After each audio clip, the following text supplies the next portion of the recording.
નમસ્કાર દર્શક મિત્રો, વોઇસ ઓફ ગુજરાત ન્યૂઝ ચેનલમાં સમાચારમાં વિશેષ જોઈએ તો મહેમદાવાદ શહેરમાં આવેલ રાધેકિશન પાર્ક એટલે કે જેમાં ફ્લેટ સિસ્ટમ આવેલી છે ને જેમાં મોટી સંખ્યામાં રહેવાસીઓ વસવાટ કરી રહ્યા છે, ત્યારે અહીંના સ્થાનિકોના જણાવ્યા મુજબ ઘણા સમયથી ઉભરાતી ગટરની સમસ્યા, તેમાંથી આવતી દુર્ગંધ અને ઉભરાતી ગટરના ગંદા પાણીના રીલાઓની સમસ્યાથી સ્થાનિકો હેરાન થઈ ગયા છે। સ્થાનિકોના જણાવ્યા મુજબ તેઓ દ્વારા લેખિત મૌખિક રજૂઆતો કરવા છતાં પણ આનું કોઈ નિરાકરણ ન આવતા મીડિયાના માધ્યમથી સ્થાનિકો દ્વારા તંત્રને રજૂઆત કરવામાં આવી છે। ત્યારે હવે જોવાનું રહ્યું કે તંત્ર દ્વારા સત્વરે પગલાં લઈને કોઈ મોટો રોગચાળો ન ફેલાય, જેને લઈને આ સમસ્યાનું વહેલી તકે કોઈ નિરાકરણ લાવવામાં આવે છે કે કેમ એ તો હવે જોવાનું જ રહ્યું। વિરાંગ મહેતા, મહેમદાવાદ।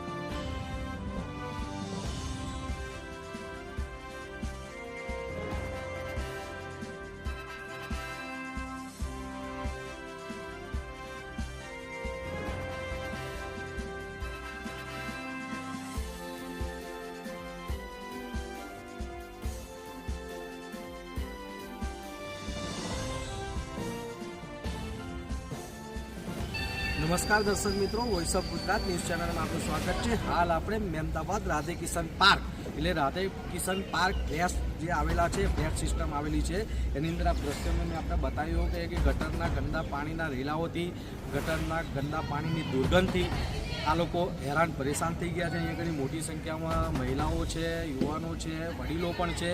તે લોકોના જણાવ્યા મુજબ તેઓ દ્વારા વારંવાર મહેમદાવાદ નગરપાલિકામાં લેખિત મૌખિક રજૂઆત કરવામાં આવી છે। નો ડાઉટ નગરપાલિકાના સ્ટાફ આવે છે, કંઈક થોડી ઘણી કામગીરી કરે છે, પણ આ સમસ્યાનું નિવારણ નહીં આવવાને લઈને એ લોકોની હવે એવી માંગ ઉઠે છે કે આ સમસ્યાનું કોઈ કાયમી નિવારણ લાવવામાં આવે। તો આપણી પાસે એના સ્થાનિક છે, આપણે પૂછવાની કોશિશ કરીશું। શું નામ છે, શું પરિચય છે? શું સમસ્યા થઈ છે? સમસ્યામાં એવું છે કે હાલ અહીંયાની જે ગટરો છે તે ઉભરાય છે, જેના કારણે અહીંયા બહુ જ દુર્ગંધથી અમે હેરાન થયા છીએ અને પાણી જે વહે છે એના લીધે અમારા બાળકો પણ અહીંયા રમી નથી શકતા, કારણ કે આના લીધે સ્વાભાવિક છે કે બીમારીઓ ઉદ્ભવવાની છે અને આવનારા ચોમાસામાં તો મલેરિયા, ડેન્ગ્યુ જેવી બીમારીઓ પણ આવશે, જેના લીધે અમારા બાળકો બીમાર થશે। એના માટે કોણ જવાબદાર? લેખિત મૌખિક રજૂઆતો કરવા છતાં કોઈ નિરાકરણ નથી આવતું? હા, એટલે લેખિત રજૂઆત અમારા કમિટી દ્વારા થયેલી છે અને એના નિરાકરણ રૂપે ક્યારેક માણસો આવી પણ છે, ચેક પણ કરે છે, પણ મેઇન પ્રોબ્લેમ એવી છે કે એમની પાસે પ્રેશર મશીન છે અને અહીંયા જે ગટરોની સમસ્યા રહી છે એ મુજબ એમની પાસે એક ગટર વેક્યુમ સિસ્ટમ જે કહેવાય છે, જે ગટરનો કચરો ખેંચે છે, સક્શન મશીન જે કહેવાય છે, એ એમની પાસે અવેલેબલ નથી। તો અમારું કહેવું એમ છે કે જો 2004થી મહેમદાવાદ નગરપાલિકા ઓડામાં આવી ગયું છે, તો ઓડા સ્થિત જે રહેવાસીઓ છે તેમને જે પ્રાથમિક સુવિધા મળવી જોઈએ, જેમ કે અમે બધા ટેક્સ ભરીએ છીએ, તો એ પ્રમાણે અમને જે પ્રાથમિક સુવિધા મળવી જોઈએ અમને નથી મળી રહી। ભૂતકાળમાં પણ તમને કોઈ બનાવ બને છે? હા, ભૂતકાળમાં પણ છેલ્લા લાસ્ટ મંથમાં મારા આ એક બનાવ બન્યો છે કે અહીંના જે એક બેન છે, રેસિડેન્ટ બેને મને કોલ કરેલો કે ભાઈ અમારા ત્યાં આવી રીતે ગટર ભરાઈ ગયેલી અને અમે નગરપાલિકામાં કોલ કરેલો કે ભાઈ આવી રીતે ગટર ભરાઈ છે તો તમે પ્રેશર ગાડી જે છે એ મોકલો। તો ત્યાંથી એવો જવાબ આપ્યો કે ભાઈ અમારી ગાડીમાં ડીઝલ નથી।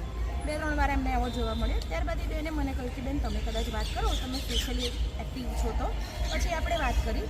તેમણે એવી જવાબ આપ્યો કે બેન અમારા ગાડીમાં ડીઝલ નથી। ત્યારબાદ મને બહુ આ જવાબ હાસ્યાસ્પદ લાગ્યું, એટલે મેં એમને કહ્યું કે ભાઈ તમારી ગાડીમાં ડીઝલ નથી તો that is not our problem, it is your problem, તો તમારે એનું સોલ્યુશન લાવવું જોઈએ, ગાડીમાં ડીઝલ ભરાવો। કે બેન ડીઝલ ભરાવાના પૈસા અમારી પાસે નથી। તો આટલી મોટી મહેમદાવાદ નગરપાલિકા છે ને ત્યાંથી આવો જવાબ મળે તો ખરેખર મને તો બહુ જ અજીબ એવું લાગે છે કે આવો જવાબ તો ના જ મળવો જોઈએ।